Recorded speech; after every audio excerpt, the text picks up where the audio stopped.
Hello and welcome to Catholic Answers Live. I'm Cy Kellett, your host. Thanks so much for being here with us. I always say, it's a great show today, and I probably said it yesterday, but today's better than yesterday. This is a really good show. Second hour, Dr. Italy will be with us. We always love it when Dr. Marcellino D'Ambrosio is here with us, and we're going to talk about the Holy Spirit. You know, we just had Pentecost, and many of us still struggle with the Holy Spirit. Still struggle with understanding what are the gifts and how do we receive the gifts of the Holy Spirit? Which ones should we be using? And there's always the question about speaking in tongues. That'll probably come up. So we'll talk entirely the second hour about the Holy Spirit and all those questions that always come up about the Holy Spirit. So if you got one, the second hour is for you. This hour, Noelle Mering is our guest, and you probably know her because she wrote the book Awake, Not Woke, a Christian response to the cult of progressive ideology. And we're going to talk today about keeping the ideology out of the home. How do you kind of ideology-proof the home? You baby-proof it when the little ones start moving around. You put those little plastic things in the plugs and you do all that stuff. Well, can we do that for ideology? Can we plug up the holes that allow ideology to get in? And I'm talking about the destructive ideologies of today. And I really don't. I almost feel like they don't need any explanation. People know what you're talking about. People don't want their child being convinced that their gender is fluid, and that is exactly what happens. Children are convinced of that. This is not something that 8-year-olds are naturally coming to, and they don't want their children to be taught to be victims or to reject morality, but to be moralizers at the same time, which is a common ailment of the young. So Noelle is also, she's at the think tank, the Ethics and Public Policy Center, in addition to that book I just mentioned, Awake, Not Woke. And she's the editor for the website, she's one of the editors anyways, of the website Theology of Home, and the co-author of several Theology of Home books. They got 4 of them now. Noelle Mering, thank you very much for being here with us. Thank you for having me. And you have little ones in the home. You have kids. I do. I've got 6 kids. 3 have graduated high school and have moved on to college and beyond, and 3 are still at home. Oh, I want to read you some of your own words then about college, because I was reading this brilliant article you did following the recent protests and things that were going on. And this is what you said about college. And I think this is exactly what parents are feeling. You give them your best, meaning your kids. You give them your best. They send back students who don't believe in the moral law but are full of moral outrage. You send them your brightest. They give you back 22-year-olds who do not believe in the truth but are certain everyone else is wrong. Why is that? What's going on? Yeah, well, I think that, higher ed has been largely captured by this ideology. It's been, I think, apparent for a number of years, but it seems like it's escalated far more intensely, and we're seeing that on the campuses now. I think what's happening is that they're not really training them to be critical thinkers. They're training them to be activists, social justice warriors, and critical theorists. So part of that means that they're absorbing an ideology that teaches them to criticize everything. I mean, that would basically, like, the pedestrian way of explaining what critical theory is that all systems are perpetuating power domination. And so to undo them, we have to unmask the evil and oppression that's everywhere. It's in not just our institutions, it's in the Western canon of literature and books and education. It's in your dad, it's in your mom, it's in your religion that you were brought up with, it's in your neighbor's barbecue, and it's everywhere. And so they're teaching them that their moral stature is to be found in their ability to claim some sort of grievance identity. But in order to maintain a victim identity, you have to find people to accuse at all times. And so that really gives a perverse incentive, I think, to any of us, that any of us could be pulled into. We all want to deflect from our responsibility and our culpability, and to see that everyone else is bad and we are good by default. It sort of feels like a shortcut maybe to virtue, but and it's probably pleasant to just only focus on the errors of other people, but it really makes a society that is just full of fury and rage. And I think we're seeing that, through not only in the campuses, but in our culture, left and right, that there's just anger and misery. And I think this ideology really encourages and exploits that human temptation to not look at ourselves, but to look at everyone else. And it really stands in, stark contrast to the church. The church in her wisdom knows that we have these temptations. And so she says, well, why don't you do a daily examination of your conscience? Yeah, Let's say, right. go to confession, speak your sins, that it's really difficult to look at ourselves with accuracy. And we really need more of that in order to combat all of this, rage and unrest. Oh yeah, you think of the medieval saints who used to pray that God would show them their hidden faults. This is exactly what we're talking about. But if you don't believe in God anymore, if God is a concept meant to oppress the masses, then you're really cut off. And that does seem to me almost to be part of the strategy here, if you can use the word strategy for this kind of ideological indoctrination that's going on, is that people are cut off from those things that they might grab onto to live full and fully human lives. Yeah, that's right. I mean, I think that's one piece of it. Another piece, I think, is that they're changing their identity and unmooring people's identity. So they're telling them they don't really have an author and they don't really have an end. They don't have a purpose and they don't have an origin, right? And so they're atomized in time, kind of orphans from any sort of anything that would really root them or give them a sense of mission and purpose in their life. And, that really leads to a lot of despair. If you don't feel like you have that sort of rootedness, it's, you're going to be pulled into any kind of whim of ideology. And I think in some ways, rage just feels like not only an avenue to virtue, but also an avenue to just feeling alive again, and I think a lot of the kids have just become numb through, technology, all of the, distractions that we have in this world and want to feel human, but they're finding it in these sort of perverse ways that aren't helpful. I wonder if even the basic need for community is there. If you grew up kind of isolated, maybe your own family wasn't a community, your school wasn't really a community, and so you played video games or did whatnot, and now there's a community of rage. At least it's a community. Yeah, at least it's a sense of belonging. That's exactly right. And, social pathologies have a tendency to sort of snowball. They build on and pick up speed and they pull more victims along as they tumble down the hill. And I think these social pathologies have done that as well. So there's a lot of sexual abuse out there. There's a lot of real horrors that people have experienced that have made them truly victimized. And so it's easier to kind of pulled into an ideology that tells you that has defined you. You're defined by your wounds and by the harm that's been done to you. And, to kind of let that become your core identity. And so understandably, a lot of people, I think, are angry and upset and unable to find sort of a real healing that I think is on offer through our Lord and through the church. But we've really abandoned that. And the campuses are reflecting that first and foremost, but it's spreading through a lot of other places as well. Noelle Mering is our guest. Awake Not Woke, A Christian Response to the Cult of Progressive Ideology is her book. And you can find a lot of what she has dedicated herself to at Theology of Home as well. You can go to theologyofhome.com. And there you published an article called 7 Ways to Keep the Wokeness Out of Our Home and Away from Our Kids. So if we want to protect kids from ideology, it's not like I don't feel like we want to protect kids from difficult ideas or struggling with people who disagree with us, because that's how we grow in intelligence and wisdom and knowledge and all that. But the ideology, I think, is what you're wanting to protect people from, and you gave 7 ways to do it. Yeah, that's right. I mean, I think that we have to, part of the impetus behind Theology of Home is just a recognition that what happens in our home is incredibly important. Yeah.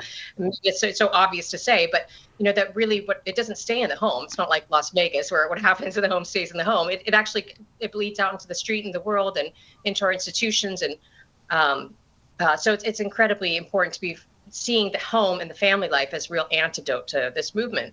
And it's been rather heartbreaking. I've been touring around the country for the last few years since I wrote the Woke book. And I hear from parents and grandparents, inevitably, every single time I speak, that they have a child or a grandchild who's, 20 years old and detests the faith and detests them. And, or that there's some level of strain and fracture. And it's such a common experience, and parents are just just devastated by this. And one of the first things I want to tell them is that don't carry this as your fault. This is so common. It's happening to the best of parents, and that there's a lot of ways in which the ideology is just very hard to combat, and kids get pulled into it. But we can't despair. So, first and foremost, they need to stay engaged, be praying for them, change the tenor of relationships. So it's not all about politics. It's about, how are their friendships? How's their work? How are we having a real human engagement so that we're not politicizing everything in the way that the woke movement is inviting us to. But what do you do if you've got little kids? So my article on theologyofhome.com was really addressing that. And I gave 7 sort of categories of things from being careful with their technology, to having a really cheerful home. I think we can't underestimate how important it is to be forming positive memories, that our attitudes are not taught, they're caught, as the expression goes, and that we can really lead with a sense of joy in the home. And that's one thing that they cannot deny, that I had a happy, joyful home. That's hard. That's really hard to turn your back on, and to think that that what the world is telling you, that your family life was oppressive or that it was naive or what have you. When they walk into the world and feel sort of the anger that's coming from it, the joy will stand in stark contrast to that attitude. And I think that can really communicate things in their memory that pulls them and tethers them to the faith and to our family. Well, that's number one, cultivate that cheerful, fun, affectionate marriage and family life. But there's 6 more of them, and I'm going to go through them with our guest, Noelle Marion. But I'd also invite you to call. There are lines open right now, a few lines open, 888-318-7884. If you'd like to talk about ideology proofing your home, maybe you have a young family, maybe your family is farther along. Whatever is the case, you are welcome to call with your questions for our guest, Noelle Marion, 888-318-7884. Hang on. Catholic Answers Live will return in a moment. Are you a coffee drinker? If so, you can now enjoy a coffee roasted to perfection by the Carmelite monks of Wyoming. Delicious Mystic Monk coffee is roasted and prepared by monks in a hidden cloistered monastery and is available in over 25 varieties. All Mystic Monk coffees are works of perfection and labors of love. For more information on how to purchase Mystic Monk coffee, visit mysticmonkcoffee.com. That's mysticmonkcoffee.com.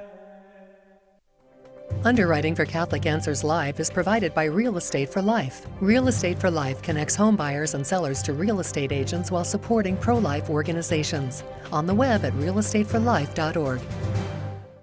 This is Father Dwight Longenecker. Why do you need to go to confession? Well, it's easy to receive forgiveness for the things we've done wrong, but more importantly than that, one of the beauties of confession is that when we go to confession, we take responsibility for ourselves. Our world is besieged by those who feel entitled and want to blame others and expect others to do everything for them. When we go to confession, by God's help, we're saying, it's my job, it's my responsibility, I'm going to get on and do what I can to change myself and change the world with God's help.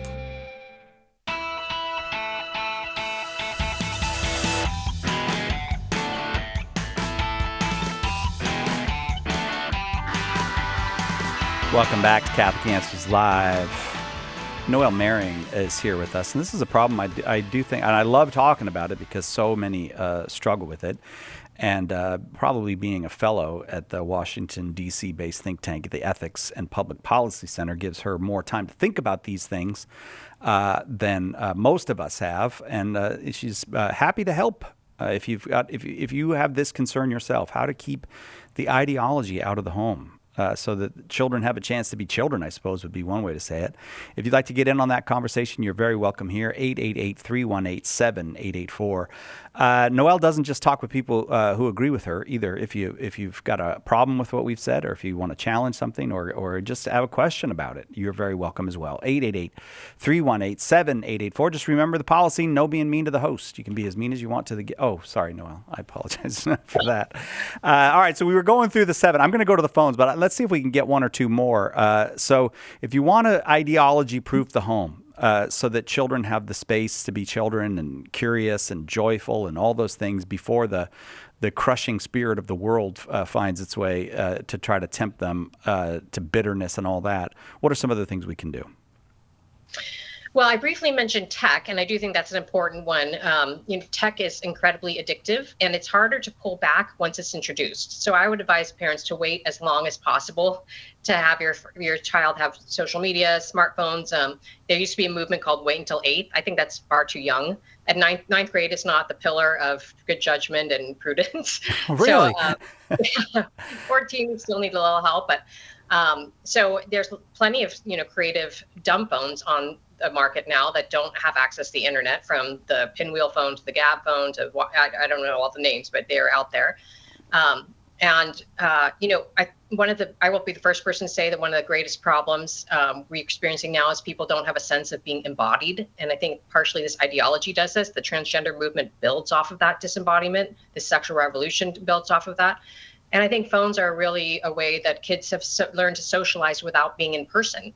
And it's creating weird things like kids don't want to get their driver's license at 16 anymore because their social life is through their phone.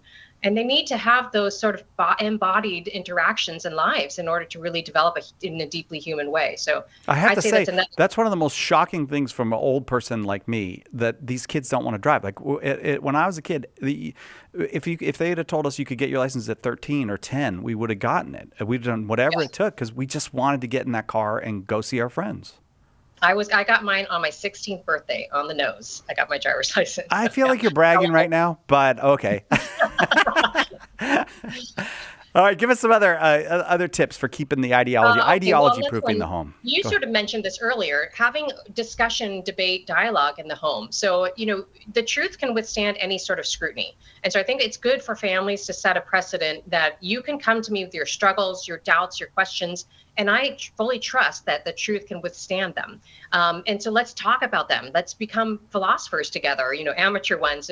But I think a child who learns really to think critically is more immune to propaganda later on, because their propaganda is always coercive. An ideology built on lies, they cannot withstand scrutiny. So they have to coerce, they have to manipulate, they have to silence, they have to cancel. And so I think that training our kids to be deep thinkers in that way can really help them in their future. I'm going to go. How about we'll do a few more of those, of the 7 ways that you gave for ideology proofing the home, so to speak. But I'd like to get a couple callers on. How about we do that and we'll come back to these. Sounds good. Noelle Mering, our guest, Awake, Not Woke, is her book. And you can check out the other part of her public life at theologyofhome.com. I got that right? theologyofhome.com. All right. You got it. Let's go to Jeff in Lancaster, Pennsylvania, listening to EWTN on Channel 130, Sirius XM satellite radio. Jeff, welcome. Go ahead with your question for Noelle Mering. Hi, thank you, Noelle. I'm very impressed, and I'm not easily impressed. But you're spot on. Your language is good. You're practiced, and you care. Thank you very much. It provoked me, and I'm going to study all of the materials. But it provoked me. I also got my license at 16. Same reasons. I agree that although there's a lot of wonderful things that connect people technologically, that's how they're used is, in my experience, devastating to younger people, that has affected generations. The purpose of my call is, and by the way, that home environment, and I don't know how you said it. You said attitudes are caught, not taught. I totally agree. You can't give somebody something they don't want to learn. Telling them the truth will just piss them off. So that's where we find ourselves. I find myself with kids that have gone through these experiences, and they show up at 18 looking for work. Oh, it is fraught. It is fraught with. I feel the need to help them and guide them to something I see clearly they haven't got and they need and thirst for. There's a. Go ahead. No, I think I'll let Noelle respond to that. I want to come back to you because I think you're onto something. I think a lot of employers are finding that this grievance culture is not producing the most employable people. But Noelle? That's right. It doesn't lead to an excellent workforce, that's for sure. But I can hear your passion. I appreciate it. I feel the same. One thing I would say is that, I think desperately need good mentorship. And maybe you're being called to mentor young men or young adults in some way, and to kind of help them, give them another example of how to be, another way of being that they haven't gotten thus far. So I would encourage maybe thinking about ways that you might be able to help in that way. What do you think, Jeff? I got to tell you, if you care about people and your business, you're a mentor whether you like it or not. Yep. Now you're trying to gauge the delivery so that it might be best received and grown in good soil. Praise God. I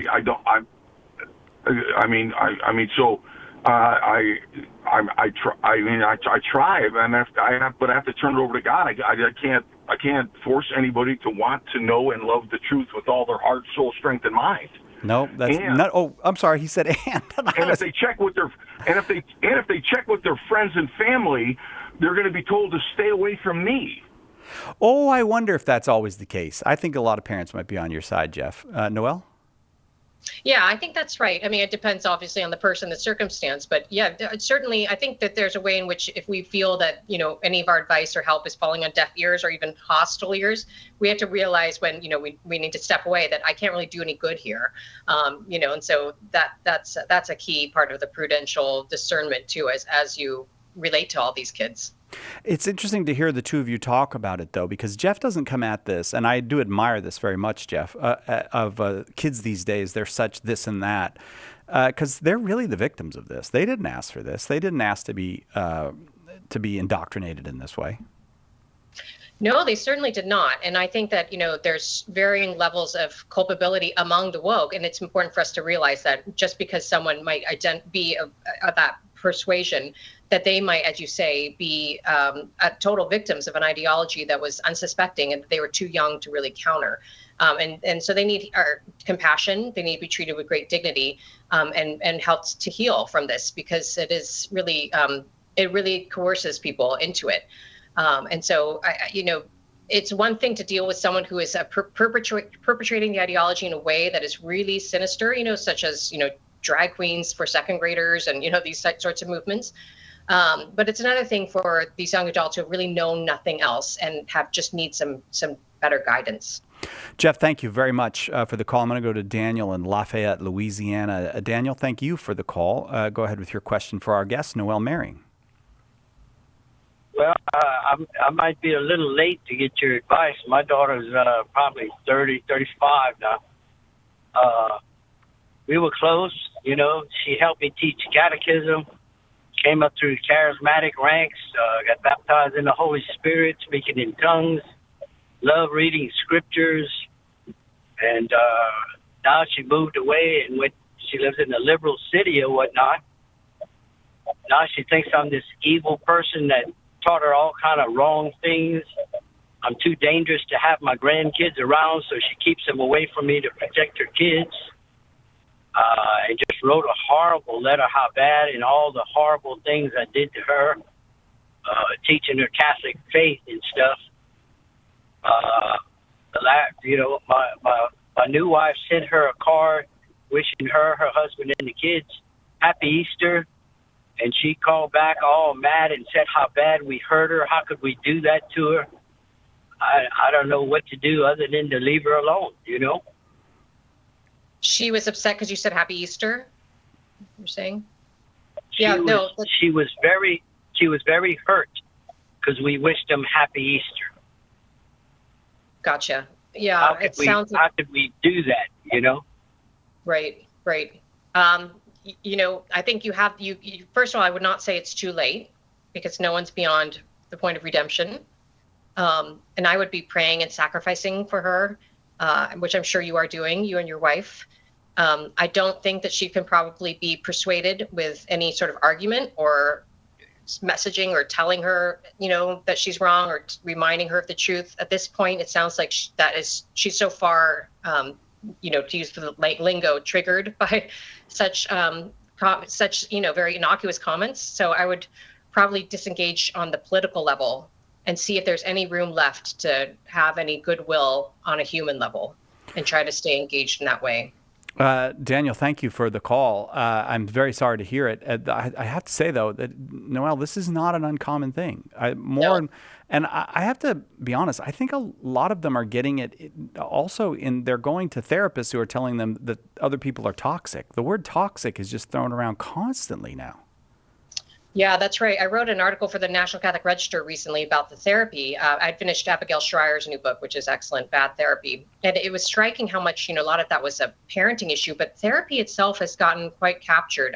We have some friends I wrote about in this article whose son, under pseudonym I used, tried to commit suicide at 14.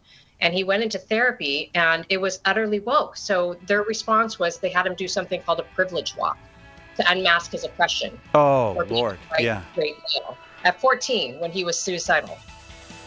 Well, I got to gather my thoughts. That's so horrifying to me. Yeah. But we will, Daniel, thank you for the call. We'll be right back with more on ideology proofing the home, making it a joyful place, not a place just of ideology. When the resurrected Jesus appeared to disciples on the road to Emmaus, they didn't recognize him until the breaking of the bread. The same is true today. In the Holy Eucharist, we really meet Jesus. In The Eucharist is Really Jesus, author Joe Heschmeyer explains how knowing Jesus in the Eucharist is the key to understanding all of Christian faith. Order your copy of The Eucharist is Really Jesus today at shop.catholic.com or get it at a good Catholic bookstore. Our Lord needs articulate defenders of the truth to spread the joy of the Catholic faith. Catholic Answers monthly giving club, Society 315, helps you fulfill the call in 1 Peter 3:15 to always be prepared to make a defense for the hope that is in you. For as little as $10 a month, you'll help Catholics grow in faith, bring lapsed Catholics home, and lead non-Catholics to the truth. Go to casociety315.com and join today. As we read the Gospels, every Christian faces the question again and again, what does Jesus mean? Getting the answer right is critical to both growth in holiness and fruitful evangelization. Want to know Jesus better so you can introduce him to your friends? Then it's time to get serious about understanding his words. Why not join Catholic Answers for our 10th annual Apologetics Conference? Learn from me the parables, sermons, and conversations of Jesus Christ. September 26th through 29th, right here in sunny San Diego. Learn from our guests, Dr. Scott Hahn and Kimberly Hahn, Dr. Ray Garendi, Father Sebastian Walsh, Billy Junker, Father Paul Check, and, of course, all of your favorite Catholic Answers apologists. It'll be 4 days of fun, faith, fellowship, and a live radio show. Seats are still available, but going fast. Visit CatholicAnswersConference.com or call 1-888-291-8000 today.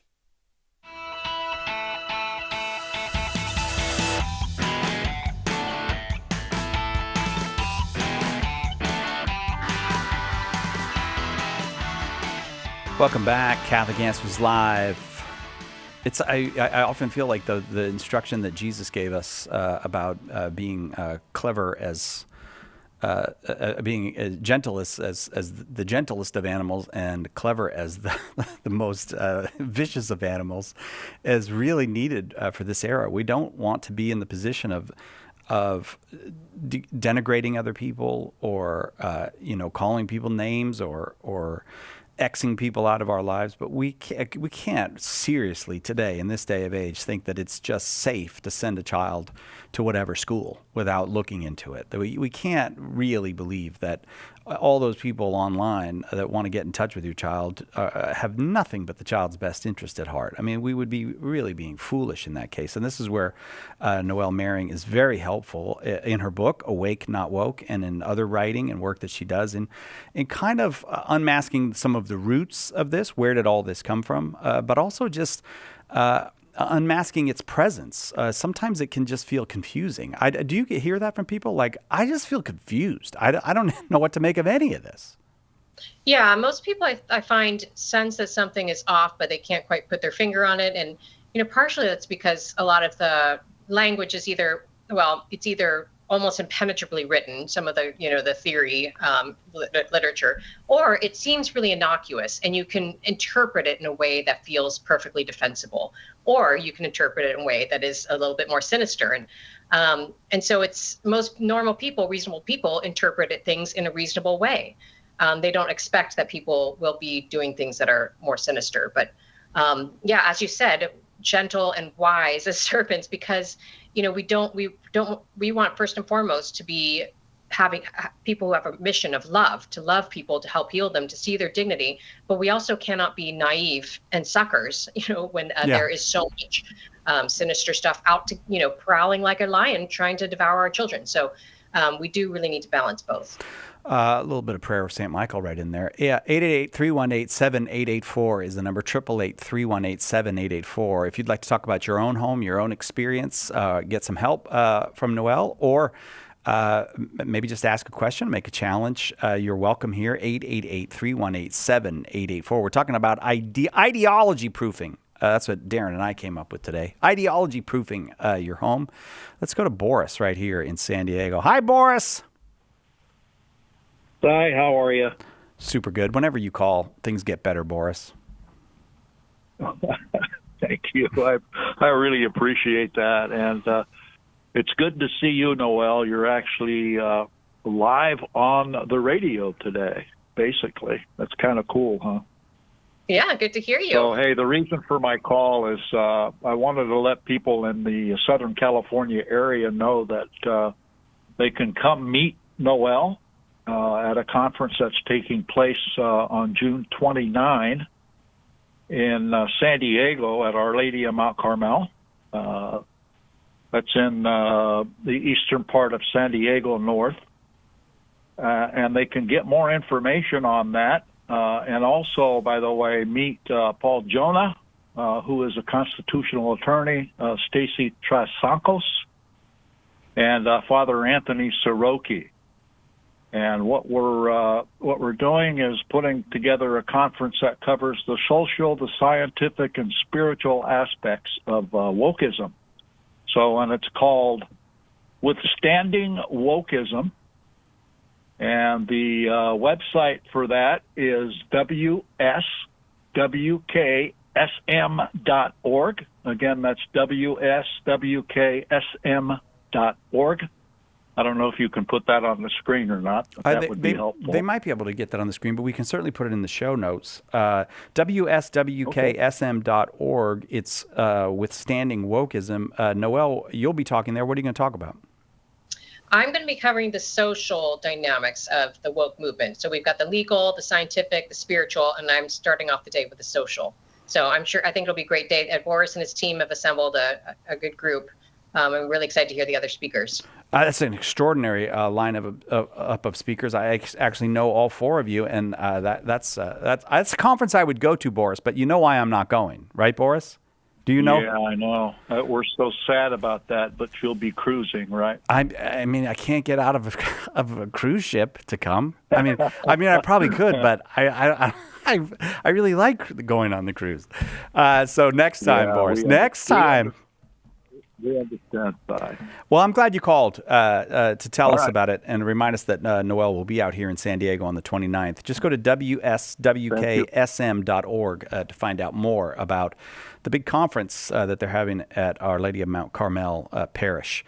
The number here is 888-318-7884, 888-318-7884. We'll go to Carol in Omaha, Nebraska, listening like everyone in Omaha, Nebraska does to Spirit Catholic Radio. Welcome, Carol. Go ahead with your question.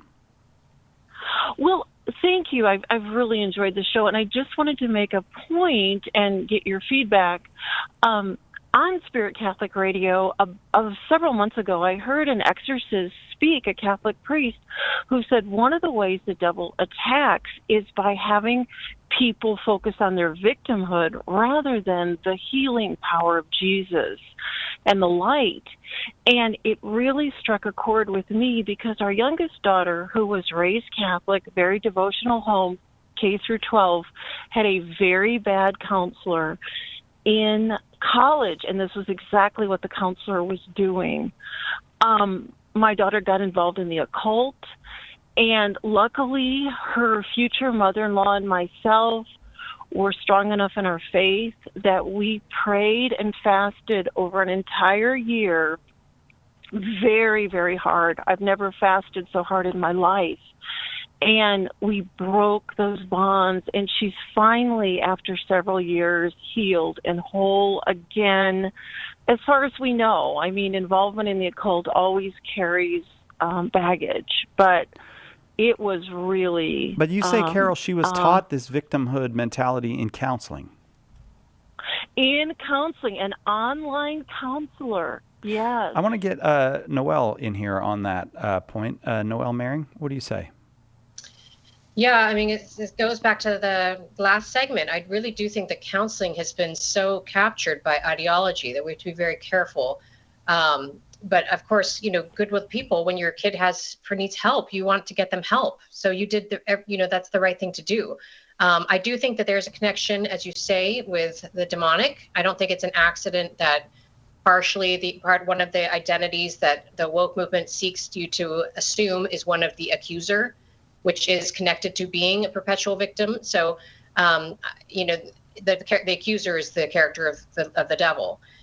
So I do think that is perfectly logical, that would be an avenue into the occult. I'm so sorry for what you endured, and I'm very inspired by your dedication to prayer and fasting. It's beautiful and really amazing, and praise God that your daughter is healed. Thank you, Carol. Thanks very much. I want to get back to, because the whole hour will slip away and I won't get them in here. Noelle Mering, our guest, in her, I don't know where she gets all the time to do this stuff, but among the things that she's written, 7 ways to keep wokeness out of your home and away from your kids, that ideology that includes this kind of critique of everything, becomes a critique, so that the child is disoriented and cut off from the family and all of that. Her first point, her first of the 7 ways, was cultivate a cheerful, fun, and affectionate marriage and family life. The second one was to get on top of their technology. Make sure you're paying attention to what the technology is presenting to them. Foster discussion and dialogue. If they have questions, we don't need to be afraid of questions. We need to become, as Noelle said, philosophers together. Can you give us a few more, Noelle? Yeah, the fourth one is to make sure that you prioritize beauty. So whether it be natural beauty, taking them to rivers, to parks, to meadows, to the ocean, to the mountains, anything that's accessible to you geographically, I would emphasize that. But also beauty and culture, cathedrals, beautiful churches, beautiful architecture, museums, symphonies. My dad would take me to Shakespeare when I was 10 years old, and I only probably absorbed a little bit of it, but the power of beauty is that it communicates transcendental meaning, that things mean things beyond their utility. And ideology, there's a reason why Marxist countries are so ugly architecturally, because they really see no use of beauty, and that beauty can speak to a longing of wonder in our soul that points us towards God. And so beauty can be a great thing to foster in the home. The fifth one is school selection. We already touched on that somewhat, that we are way past the days of defaulting to our neighborhood public school, that we really need to be careful about, who's forming them, and have good mentors for them. The sixth one, I think, is a sense of mission. This, I think, is incredibly important. My priest, a good priest friend of mine, he says that the most important word that we need in the Catholic lexicon these days is mission. That he sees kids, the young people, feel like they're drivenless. They have no drive, and no sense of mission in about the faith, apostolic mission, approaching friendships not for the sake of mining them for pleasure or for fun, but for the sake of being a good friend to serve, to bring them into the faith if they're not in the faith. Imbuing our daily lives with that sense of mission, I think, is really energizing and creates a dynamism of the faith that I think is exciting for young people. Noelle Mering is our guest. We're talking about ideology proofing the home. You are welcome to call if you have a question or just want to get in on the conversation. 888-318-7884. Let's go to Kansas City, Missouri. Logan is in Kansas City, Missouri, watching on YouTube. Logan, welcome. Go ahead with your question for Noelle. Thank you. Thanks for taking my call. Great discussion, great topic. I'm curious to kind of get some feedback on, I live alone. I've lived alone most of my life and sort of dealt with loneliness and isolation. And I've really had to kind of defend myself against a lot of ideologies coming in, with the lack of sort of a family or support or partner. So I'm kind of curious on that aspect of, I really believe Satan works, in isolation on people, and what kind of defenses we can have against that. Yeah, that's a great question. I mean, there's been a rise in sort of an epidemic of loneliness. So, you are not alone in your loneliness, if I can say it that way. Right. You really need community, and you're well aware of that. And if I'm not sure how much is on offer, sort of in your church environment or hobbies, and oftentimes in sporting clubs or athletic groups or chess clubs, or I would be really intentional about putting yourself out there. So that you are with people, because it's really not good for you to be alone. Discipline, habits of life, are you visiting the Blessed Sacrament, daily Mass? I mean, all these things, I think having these markers throughout your day, so you're not spending, long periods of time where you're just inside or, at loose ends. I would try to, really ward against idleness. But really being intentional with all those, sorts of groups and clubs that are available. And also possibly like Catholic dating groups that I know are sprouting up around. I just read about one recently with Orthodox Catholics just setting up sort of like speed dating. And I'm not sure what cities they're in or what city you're in, but I would be really looking into all of those things if I were you. And God bless you. I'm sorry that that's a struggle.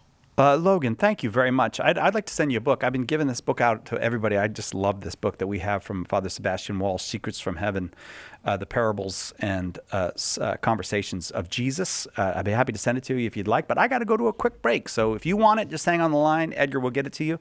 We'll continue with our conversation with Noelle Mering when we come back, the author of Awake, Not Woke.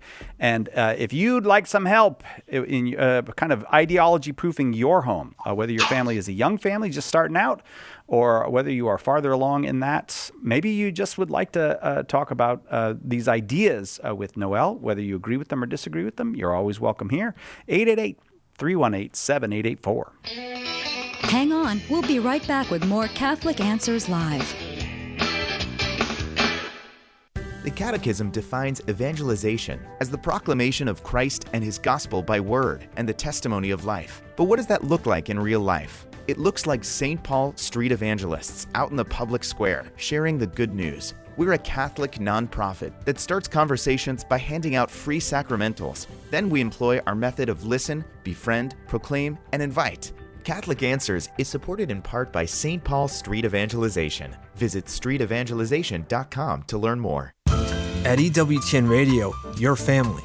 And because you're a part of our family, we value your opinions on what you hear on EWTN. You can call our listener comment line 24/7 at 205-795-5773. We value your comments, your questions, and any suggestions you may have to make EWTN Radio even better. 205-795-5773. And thank you for listening to EWTN Radio.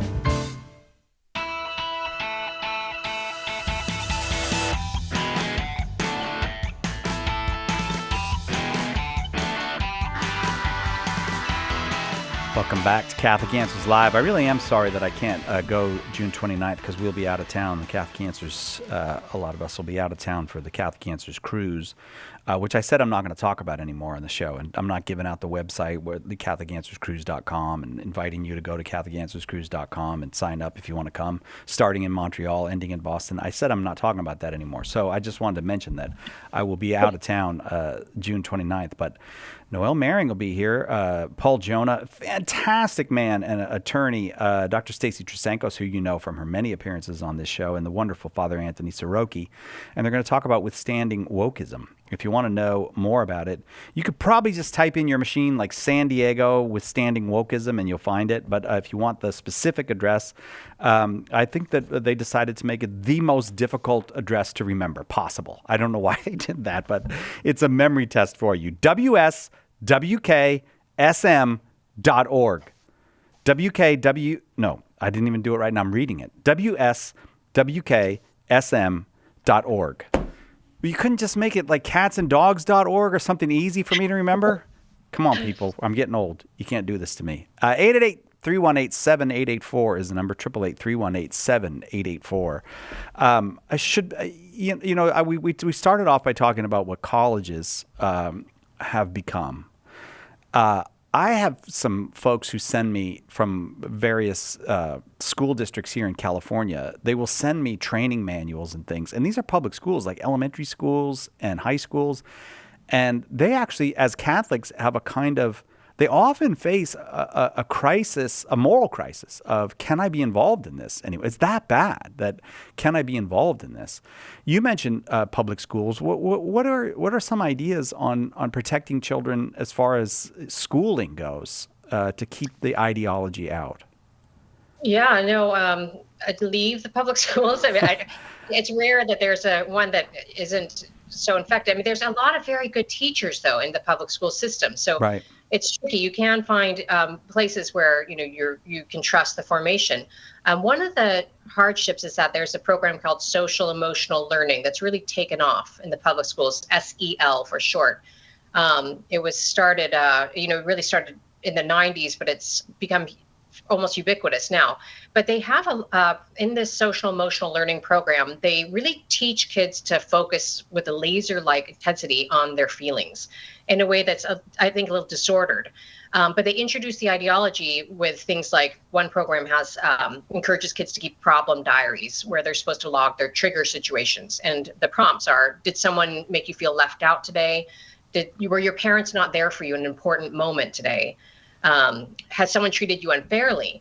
And I call it a reverse examination of conscience, because any parent listening knows when your kids were little, or maybe now, if you sit at the dinner table, you do the exact opposite, right? You ask them, what did you learn today? Were you helpful to that new kid in school? Did you help your family today? Did you help your siblings? And you're drawing them out of that natural childish self-absorption to see how they might seek out areas when they can be of service. And the SEL problem diary really does the exact opposite. It starts to, it's not responding to a need, it's creating one. So it's getting these kids to start focusing on the errors around them and the ways they might be getting their feelings hurt that they might not have noticed or even cared much about had it not been given this sort of prominence in their education. It's very, very helpful. It's just, like you said, that you send your child to school and the teacher might be just wonderful, but that teacher might themselves be having a kind of moral crisis about, can I teach this the way that I'm being asked to teach, or the material that I'm being asked to teach? So you write this book, Awake Not Woke. Did you get canceled for that? Has anybody canceled you? I mean, we have not canceled you. You're always welcome here. Welcome here. But so clearly the most important program in the world has not canceled you. But have any other of the lesser programs canceled you? Well, my think tank is actually brought me on, despite the book. So it's a great think tank, a conservative think tank. So no, I've not been canceled in my workplace. I have had some friendships strained, certainly, extremely strained, and some have healed. But as someone who really values old friendships, that was hard. But I also realize, it's worse to not say what you think you're supposed to be saying than it is to suffer the consequences for saying it. So that seems like, in the grand scheme of things, there's a lot worse consequences that people can have. But it was a bit hard to stomach. But no, I don't have any place that I could get really canceled because I don't work for any sort of secular or, liberal institution. Well, the funny thing is, like, when you use awake, not woke, okay, so there's that word woke. It does seem that there are these, I almost want to say that they're shibboleths. They're like test words. How will you respond to this word? And like everybody I know anyways, but I think everybody I know would love to be an anti-racist, just to give you an example. But then when you hear certain people talking about what it means to be an anti-racist, like opposing the nuclear family and that, you go, wait a second, what have I signed up for? And is that on purpose, or what's going on there? Oh yeah, I think that's deeply on purpose. So, anti-racism is a perfect example, because on the face of it, that's something that everybody of goodwill and good reason would want to identify with. But you're right. You unpack the ideology and you see that there's all sorts of applications to being an anti-racist that are really anti actually any sort of, healthy understanding of the human person. So, I think manipulating language, again, is a coercive tactic because it is ideology that is not able to withstand real scrutiny. So it has to sneak its way in through sorts of these kind of coercive statements. So then someone can then turn to you and say, "Oh, really? You're not anti-racism? Wow, you're going to tell me you're not anti-racism?" Yeah. And the person's stuck in a dilemma. Do I, of course I don't want to say that, but I also know that there's something wrong here, but I can't quite identify it. And, it gets a lot of people through that sort of manipulation, or at least gets them to be silent and not opposing it. That's, I think, what happens is that it gets people to be silent. There's a certain, I don't, there's enough kind of, mud in the water that I don't exactly know what I'm supposed to say in this circumstance. And so you have, there's a kind of cachet that comes with certain institutions that we're supposed to trust them. And then if you don't trust them, then that makes you one of the bad guys. But at the same time, they're failing us. Like many people, I think, would be deeply offended to hear you say what you've said about public schools. But as a parent, I mean, parents know what's going on there, and it's driving them nuts. Yeah, that's right. I mean, I think that there's, and I don't want to leave people with a sense of despair by any means. So right. I do think that there's been a sea change in the last couple of years. More and more people are becoming aware of this. And so that might lead to a sea change even in the school system. Who knows? But one of the things that I think is important is that we remind people and show, not just tell people what a good life looks like, with husbands that are loyal and strong and masculine, but also gentle and gentlemen, women that are, not angry, but are, finding great joy and purpose in motherhood and the beauty that accompanies that. This is really part of the project of Theology of Home, the books, and also our website, theologyofhome.com, is to show this a good life, because it's been so stripped out of our media, and people really need to see things embodied in order to know them to be beautiful. Alongside of that, I think that we can all be doing a wonderful job of being hospitable, welcoming people into our lives, into our families, really having that kind of human connection. That somebody like Logan, who is alone, I wish that there was a family nearby that could have him over Sunday dinner once a week, or something, because people really need that. There are so many people who are wounded, who are alone, who have been hurt. And we really need to, bring them into our lives as well, and not just let them be at the mercy of kind of all of these ideologies that are going to prey and exploit those wounds and those hurts. Yeah, I see what you're saying. You can't just sit around complaining about it. There's something else to be done, and that's what Theology of Home is about. And I've given out the website. I'll give it out again, theologyofhome.com. You should check it out. But that's really what you're doing there at Theology of Home. Yes, that's right. We hear from women all the time who just feel that it's been a fresh air, and don't feel alone anymore. That they are finding, joy and purpose and meaning in their motherhood, and have felt guilty about that. Have felt like, maybe I'm not advancing myself and using my gifts out in the world in the way I should be, and maybe this is a lesser or a lower life. And I think we're trying to communicate that message that responding to your circumstances with love, whether they be in a workplace or in a home or in your family life or wherever. This is what God wants from us, to respond well to the circumstances we've been given in an attitude of service and love, and put love there. And so whatever state of life we're called to, and, most women have seasons in life. I work now, but I used to homeschool. I used to be just purely an at-home mom. And I remember those struggles and the hardships, but I also remember how fun and beautiful they were too. So most stages of life have all of those mixed in, and, we can't be so focused on one or the other, one versus the other. That really it's about responding well with what we have.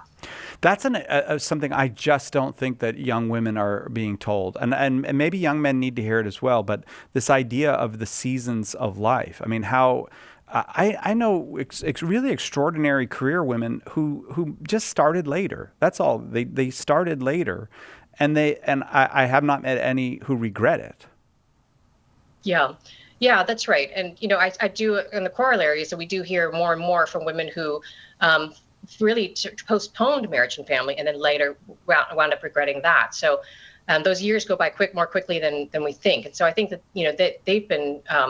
they've been sort of victims also of this ideology as well. There's a fog of illusion all around us, and not all of it is a pleasant illusion. It certainly is. Living cut off from reality is not going to get us where we want to be. We have wonderful people to help us at this time, though, and Noelle Maring is one of them. You should check out her book, Awake, Not Woke. You should check out the website, Theology of Home, and all come to this conference. She'll be here June 29th right here in San Diego. It's called Withstanding Wokeism. Just put that in your machine, Withstanding Wokeism San Diego, and you will find it. Noelle Maring, it's always a great pleasure to get to talk with you. Thank you for spending the hour with us. Thanks so much for having me. All right, we got who we got coming up? Oh yeah, Marcelino D'Ambrosio, and I love it when Marcelino D'Ambrosio is on the show because I'm one of the few people in the world who can pronounce Marcelino D'Ambrosio. Just imagine my pride. Right back with that after this on Catholic Answers Live.